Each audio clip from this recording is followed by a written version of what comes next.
Yeah. Minister, the DFID is seen as a world leader in delivering aid across the globe, and it's not only people in the front line who are delivering that, it is of course the many staff behind the scenes working in the two headquarters buildings you have in the UK. I'm just wondering, in terms of the DFID's objective to getting to 2% of the budget being spent in administration costs, and then tying that into our goal, which will be achieved in this Parliament, to get to 0.7% GDP spent on overseas development. Would it not be the case that there will be an attraction in that huge uplift of money being spent through multilaterals rather than the bilateral aid programme? And would you consider that to be a false economy, given that last week the Permanent Secretary explained to us that the average cost of administration for multilaterals sits at around 4.3%? And therefore, isn't there a danger that we will lose high-quality DFID jobs in the UK in turn for sending our money to less efficient multilateral agencies who are spending more of their money in administration costs than we aim to spend here? And finally, what pressures would the UK be placing on those multilateral institutions to achieve a better strike rate in terms of their admin costs to bring it down to the objective that we're trying to get to? Yeah. I've just been prompted slightly on that. Firstly, obviously, Mr. McCann, our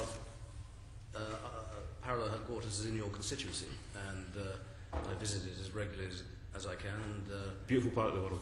It's a beautiful part of the world, and very helpful for our administration costs. A very essential part of the DFID structure. Administration costs matter, but they're not the only picture. Ultimately, we've got to look, let's say it's 2% administration costs, at what the 98% of the money buys in terms of aid and where the value for money is in that. And that is, the massive element in our assessment of what is good or inappropriate aid. In all our discussions, we will bear down on administration costs. We are doing it internally with a vengeance, and it's quite tough going, I have to say. Everyone says, oh, lucky DFID, they've got a ring-fenced budget, but it's only the official aid budget that's ring-fenced. And so we, like any other department, are having to bear down on our administration costs. And in our discussion with multilateral institutions, we are calling for a complete review of remuneration and reward in these big institutions to make sure that they are not excessive, because they are a significant element of the administration costs. It's people. So, we are doing our bit wherever we can. We can't just wave a magic wand and make everything 2% or below. But once again, the effect of our multilateral review is to bear down on that sort of cost. And we're probably the most effective influence in doing that, I think. I don't know if you have anything to add, Rachel? I think the only thing I would add, Minister, would be that the settlement we've got in the budget, which is a fantastic settlement, gives us a level of administration costs which we know about. We are going to use that resource that we've got, people, the other elements of the administration cost, as effectively as we can.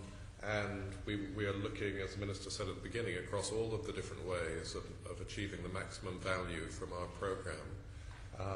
And that is an exercise which we can do in itself, and we'll get the answers from that.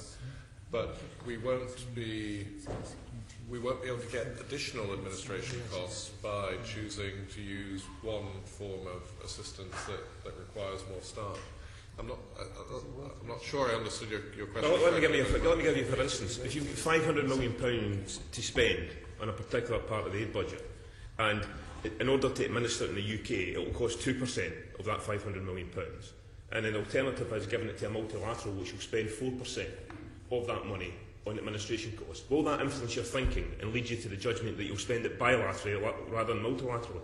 It will influence our thinking, but it is not the only influence. Because, as I say again, you've got to look at the efficiency of what is bought by the 90% that's spent on the aid. So, of course, it's a component.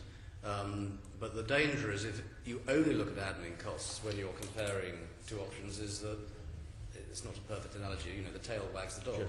And so we think that our evaluation processes are sophisticated to include that as a component, but to reach a conclusion based on the broader picture, because in the end it is poverty reduction and aid efficiency that matters most of all.